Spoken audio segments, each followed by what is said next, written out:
Hi, this is Stephen, and today we're going to look at special emphasis and stress. Let's start with a little review. Native speakers normally stress nouns, most verbs, adjectives, adverbs, negative forms, and indefinite pronouns like something and anyone.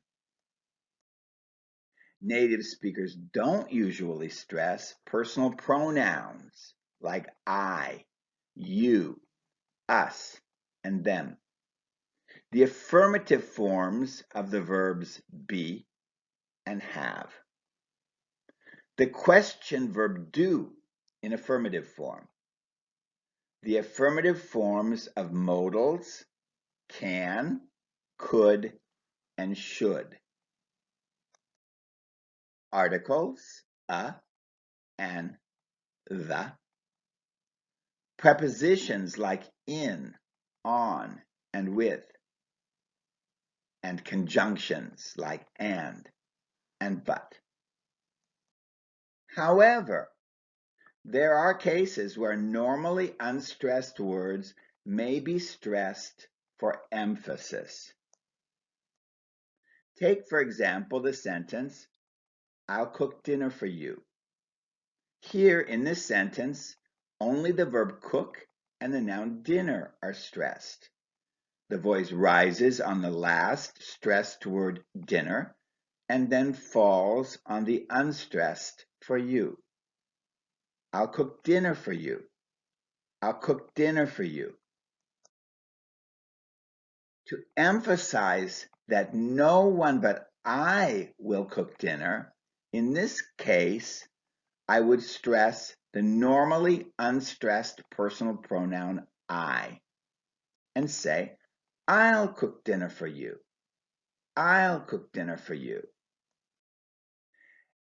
And if I want to emphasize that I won't cook dinner for anyone but you, in this case, I would stress the personal pronoun you and say, I'll cook dinner for you. I'll cook dinner for you. Main stress can change for emphasis. For example, do you think I can do it? I think you'll do a wonderful job. Here, wonderful is stressed to emphasize reassurance. The voice goes up on wonderful and then falls on job. I think you'll do a wonderful job. Here's some more examples. What do you think? What do you think? In B's response, you is stressed to indicate that his opinion is not important, only yours. What do you think? I think you're making the wrong decision. Well, I think you are. Notice that stressing you in the response emphasizes the disagreement between A and B. Well, I think you are. What if you're not telling the truth? I am telling the truth. Stressing am shows insistence. In other words, you say I'm not, but I say I am. I am telling the truth. Special emphasis can also show a contrast between two opposing ideas. Here's some examples. It's not my responsibility, it's your responsibility. Do you want it with mustard or without mustard? I know her, but I don't know him. Here's some more examples of sentences where normally unstressed prepositions or pronouns are stressed for special emphasis. Tell me about it. Talk to me. I'm not talking to you about anything. I'm not talking to you about anything. I'm stressing the pronoun you to show that I'll talk to anyone but you. Why were you driving toward the cliff? I wasn't driving toward it. I was driving away from it. Stressing toward emphasizes the direction of the action. I wasn't driving toward it, and we do the same thing with the word away. I was driving away from it. Why don't you be nice and sit with them? I wouldn't sit with them if my life depended on it.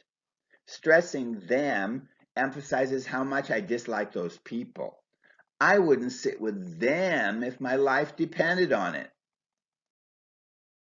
Come and see the new red dress I bought. Red dress is an adjective plus noun combination, so stress goes on the noun. Red dress, red dress. Come and see the new red dress I bought. I'd rather see you in your green dress. I'd rather see you in your green dress. Here, the adjective green gets emphasized to contrast it with the previously mentioned color, red. I hear you're buying a new car. The noun car is the last stressed word, not the adjective new. I'm actually buying a used car. Now, the adjective used gets emphasized in contrast to new. I'm actually buying a used car. Special emphasis can occur even on a single multisyllable word. Here's an example. I can't believe how lucky you were. You must be kidding. I think I was pretty unlucky.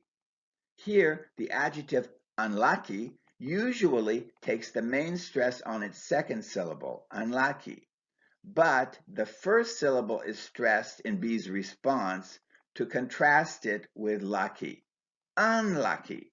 You must be kidding. I think I was pretty unlucky. Here's another example.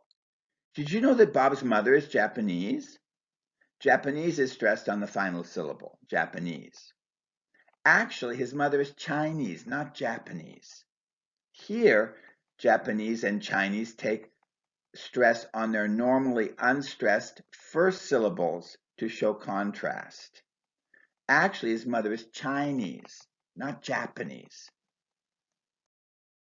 By emphasizing a word without reason, or neglecting to emphasize a word that a native speaker would normally choose to stress, a non-native speaker may find himself unable to get across the meaning that he's trying to convey and sound funny in the bargain. Knowing when to emphasize words that aren't normally stressed is an important step in learning how to pronounce it right.